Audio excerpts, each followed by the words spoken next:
Welcome to my first video tutorial. Hope you find it useful and enjoy!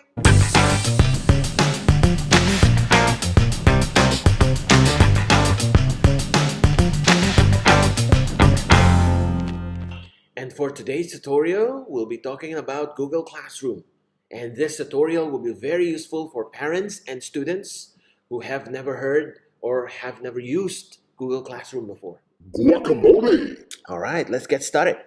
So, in order for you to go inside Google Classroom, you have to type classroom.google.com using your internet browser in your laptop or smart devices such as smartphone or tablets. And please type classroom.google.com or simply search it in google.com. I would recommend you to use Google Chrome since it has complete plugins and components for you to use Google Classroom smoothly.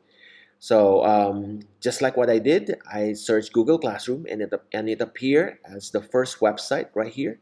Just simply click and it will be asking you to log in using your Google account. For grade 3 students and above, you have created a Google account with me before. So just log in using those accounts that you guys have already. Now, for grade 1 and 2 students, I will be creating a tutorial for you to create Google account. Don't worry, it's going to be very easy. All right, let's get in. Now, once you're inside Google Classroom, the first thing you got to do is to join a class.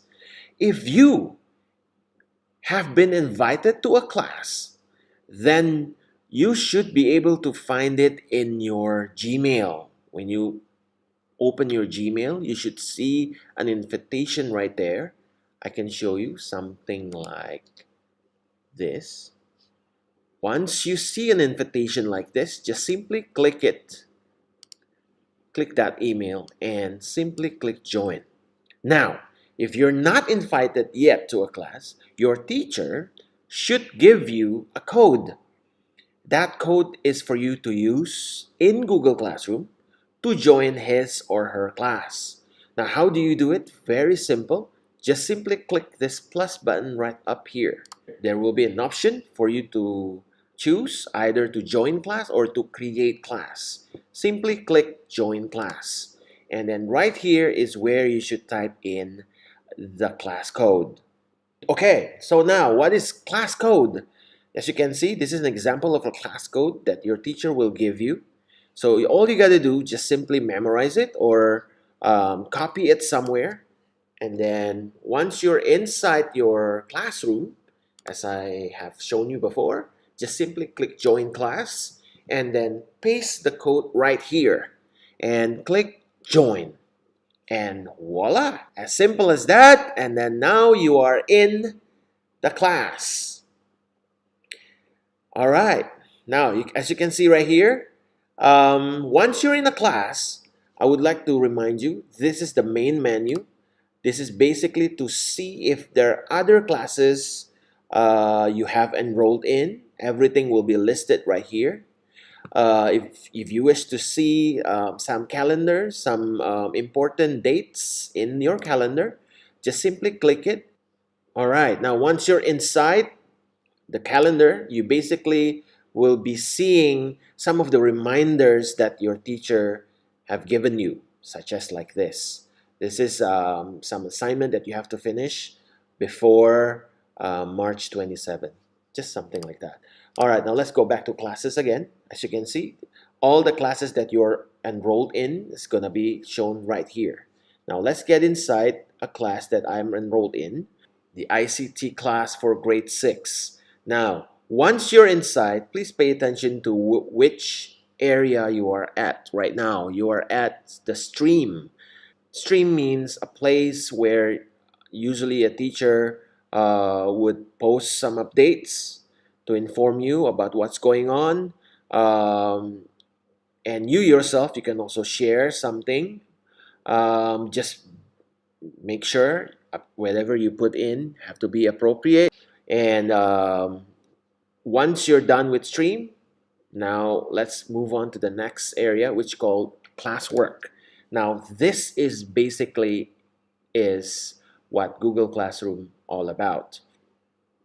As you can see right here, I'm looking at some of the things that my teacher has provided and prepared for me. Number one, up here, if you see an icon like this, please be reminded this means material. This means something, this means some lessons that you should learn before you do any other things down here. Okay, all the knowledge, some information, you will get everything here. Now, if you see an icon like this means assignment.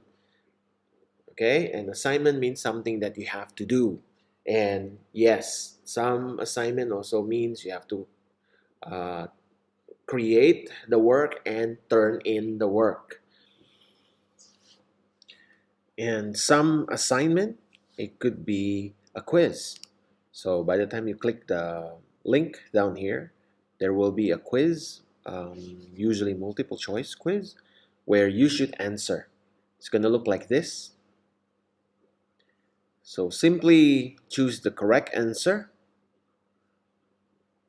and submit. It's going to look like that. So that's another kind of assignment. It's called quiz assignment. Some assignment is something that you have to do. So you have to work on it and you have to submit the work. So as you can see right here, I provided two documents. One is an example of what I'm expecting to see, the result, the last result from each of my students. And right here is the one I provided for my student to work on. So when a student got this document, they can simply download it and open the document using Microsoft Word and work on the following requirement that I have already prepared. And once you're done, just click add or create right here to submit your file. So your teacher will be able to check, and some assignment will be requiring you to actually create a new document or slide or sheet, which you can see. It's all prepared by Google already right here. So nothing to worry about. Everything could be done within Google Classroom itself. But some assignment, you will be needing some extra application that you have to install first inside your computer, because some teachers might put in, let's say, a Keynote file. That means you need to have a Keynote application first in your computer and your laptop before you could actually open the document, something like that. Or like mine right here, it says a .doc. It means you need to have a Microsoft Word installed already before you can open the document that I'm about to give you and edit the document. All right, so when you're done with all the assignment given to you, you can see right here, view your work. You will be seeing all the works that assigned to you, and it could be a great reminder as well. Is there any of the assignment that you are not done with? You can also see it from here. They're actually the same. Meanwhile, for this, that will link you to Google Drive, which you will see all the files that you have turned in before, any documents that you attach and give to your teacher. Everything will be listed right here. So this is like your USB. Imagine like a USB in Google, something like that. So that is all about Google Classroom. Is it simple enough? I hope so. For any questions you have in mind, simply type in the comment box below and like the video and subscribe. I'll be seeing you in the next tutorial. Thank you for watching.